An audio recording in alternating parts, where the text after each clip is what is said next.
করতেন। আমরা সেই নেতার আমরা কর্মী। বিএনপি সবসময় শ্রমিকদের জন্য কাজ করেছে। শহীদ রাষ্ট্রপতি জিয়াউর রহমান সর্বপ্রথম বিদেশে শ্রমিক পাঠানোর জন্য কাজ করেছেন। শ্রমিকের জন্য বিভিন্ন মিল কারখানার ব্যবস্থা করেছেন। আজকে যে গার্মেন্টস শিল্প আছে, এটাও জিয়াউর রহমানের সময় জিয়াউর রহমানের উদ্যোগে হয়েছিল। শুধু মিল ফ্যাক্টরি বা বিদেশে শ্রমিক পাঠিয়ে তিনি শেষ করেননি, তিনি শ্রমিকদের কল্যাণের জন্য তিনি শ্রম মন্ত্রণালয় বন্ধ করেছিলেন এবং শ্রম কল্যাণ ট্রাস্টও করেছিলেন। আজকে আমরা মনে করি বিএনপি একটি শ্রমিক বান্ধব দল। বন্ধুরা, পরবর্তী পর্যায়ে কিন্তু আমাদের নেত্রী বেগম খালেদা জিয়াও কিন্তু শ্রমিকদের জন্য কাজ করেছেন। শ্রমিকদেরকে জন্য তিনি বিভিন্নভাবে শ্রমিকরা শুধু শ্রম দিলে খানতে না হয়, তারা যেন সেবা পেতে পারে, সেই জন্য আমাদের নেত্রী বেগম খালেদা জিয়া কাজ করেছেন। আজকে গত 16 বছর একটি ফ্যাসিস্ট সরকার ক্ষমতায় ছিল। এই ফ্যাসিস্ট সরকারের আমলে আমরা আমাদের পার্টির ভারপ্রাপ্ত চেয়ারম্যান তারেক রহমানের নেতৃত্বে আমরা ঐক্যবদ্ধভাবে বাংলাদেশের শ্রমিক সমাজ, যুব সমাজ, ছাত্র সমাজ ঐক্যবদ্ধভাবে আন্দোলন সংগ্রাম করেছি। এই আন্দোলন সংগ্রাম করতে গিয়ে অনেক ভাই গুম হয়েছেন, অনেক ভাই খুন হয়েছেন, অনেক লক্ষ লক্ষ নেতাকর্মী মিথ্যা মামলা নিয়ে কারাবরণ বরণ করেছেন। এত ভয় ভীতি উপেক্ষা করে বাংলাদেশের প্রতিটি মানুষ কিন্তু তারেক রহমানের নেতৃত্বে ঐক্যবদ্ধভাবে রাজপথে থাকে আন্দোলন সংগ্রাম করে ফ্যাসিস্ট শেখ হাসিনার পতন নিশ্চিত করেছিল। আমরা মনে করি এই বাংলাদেশের যুব সমাজ, ছাত্র সমাজ, শ্রমিক সমাজ সহ বাংলাদেশের প্রায় 90% জনগণ এই আন্দোলনের সাথে একাত্মতা ছিল বলেই সেই আন্দোলন সফল হয়েছে, শেখ হাসিনার পতন নিশ্চিত হয়েছে।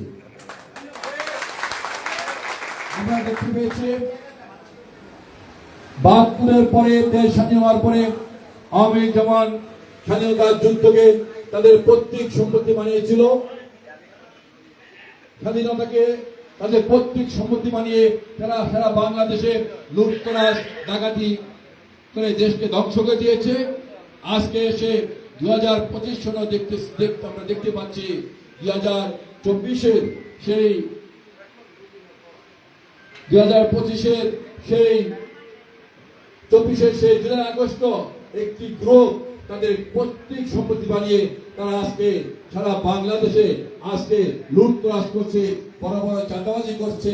আজকে যারা মেসে থাকতেন তারা আজকে বিলাসবহুল বাড়িতে থাকেন, যারা বাসে উঠতেন আজকে তারা বিলাসবহুল গাড়ি চলছেন, যারা ঠিক মতো খেতে পারতো না আজকে তারা 50,000 টাকা দামের পাঞ্জাবি পরেন, শার্ট পরেন, তাদের হাতে আজকে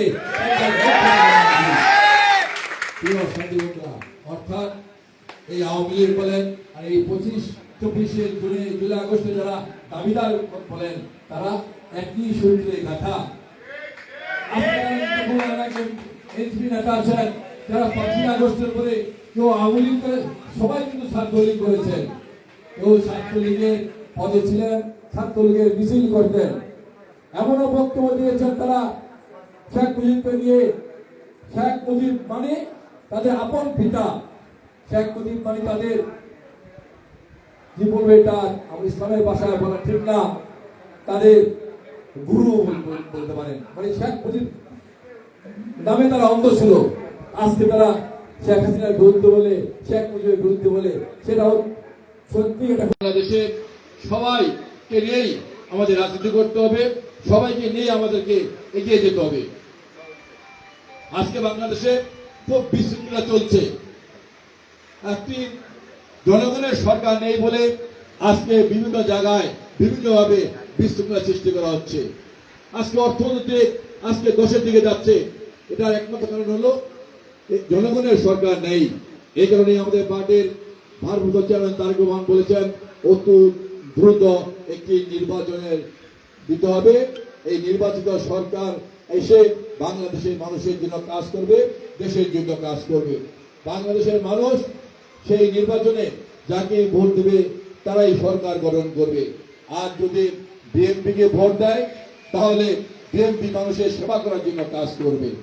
প্রিয় সাথী বন্ধুরা, গত 16 বছর বাংলাদেশের মানুষ কোনো ভোট দিতে পারেনি।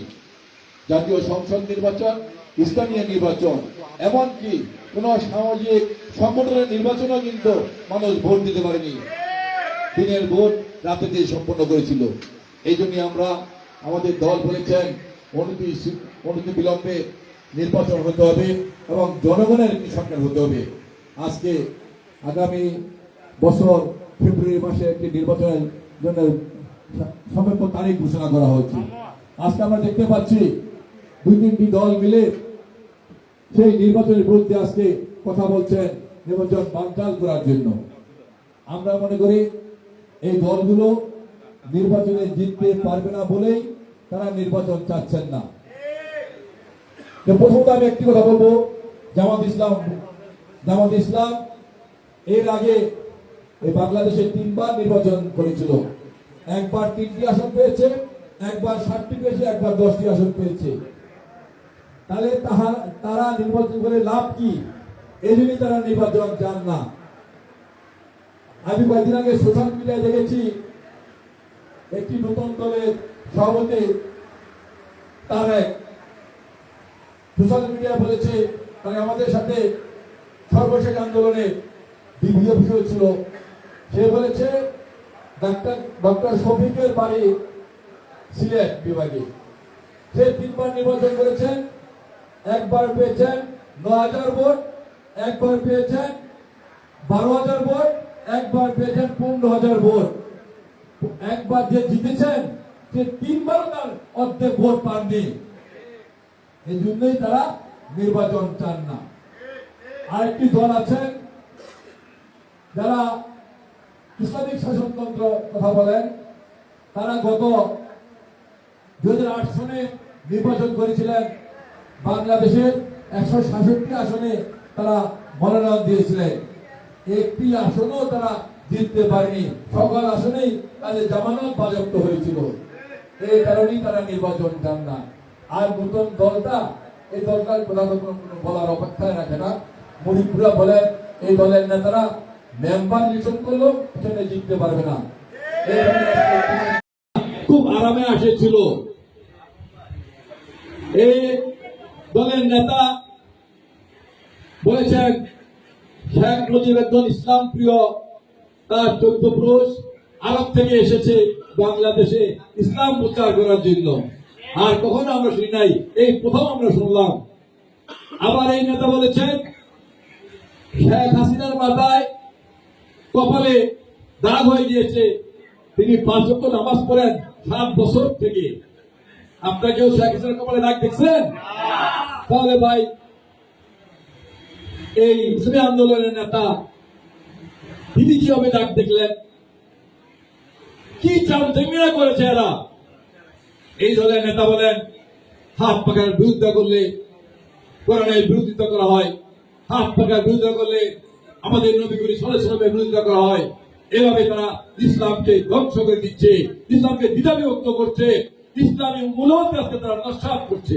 তাই আজকে বাংলাদেশের মানুষের কাছে আমাদের আহ্বান থাকবে, যারা ইসলামকে নিয়ে পুঁজি করে তারা ব্যবসা বাণিজ্য করতে চায়, যারা ইসলামকে পুঁজি করে তারা দেশের ক্ষমতা আসতে চায়, তাদের থেকে সাবধান থাকতে হবে।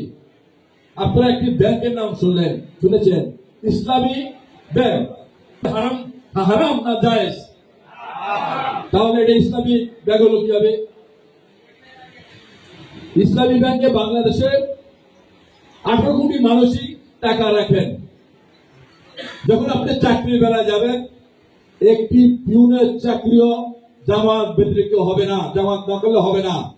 অর্থাৎ এটা জামাতের ব্যাংক।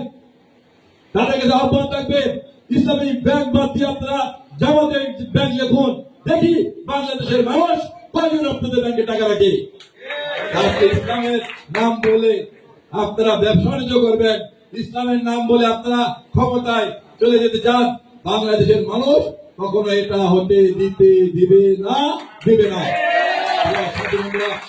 আমরা পরিষ্কার ভাষায় বলতে চাই, এই যে আমরা তারেক রহমানের নেতৃত্বে দীর্ঘ 16 বছর আন্দোলন সংগ্রাম করেছি মানুষের ভোটের অধিকার আদায়ের জন্য, বাংলাদেশের গণতন্ত্র প্রতিষ্ঠা করার জন্য, ইসলামী মূল্যবোধ প্রচলন রাখার জন্য। যদি আবার নতুন করে কেউ চক্রান্ত করে এই ইসলামী মূল্যবোধকে ধ্বংস করতে চায়, বাংলাদেশের গণতন্ত্রকে ধ্বংস করতে চায়, আগামী নির্বাচনকে বাঞ্ছাই করতে চায়, আমরা তারেক রহমানের নেতৃত্বে আবারও বাংলাদেশের শ্রমিক সমাজ, ছাত্র সমাজ, যুব সমাজ ঐক্যবদ্ধ হয়ে রাজপথে নেমে তাদের দেশ থেকে বিতাড়িত করবো সেই প্রত্যয় ব্যক্ত করে সবাইকে সংগ্রামী অভিনন্দন জানিয়ে ঐক্যবদ্ধ থাকার আহ্বান করে আমি আমার বক্তব্য শেষ করছি। খুদা হাফেজ। বাংলাদেশ জিন্দাবাদ, বাংলাদেশ জাতীয়তাবাদী শ্রমিক দল জিন্দাবাদ, জাতীয়তাবাদী জিন্দাবাদ। আমাদের শহীদ মুক্তিযোদ্ধা, আমাদের মুক্তিযুদ্ধের ঘোষক শহীদ রাষ্ট্রপতি জিয়া রহমান অমর হোক। আমাদের নেত্রী বেগম খালেদা জিয়া জিন্দাবাদ। আমাদের প্রাণ নেতা মুক্তি জাতীয়তাবাদী শক্তির প্রতীক তারেক রহমান জিন্দাবাদ। আসসালামু আলাইকুম।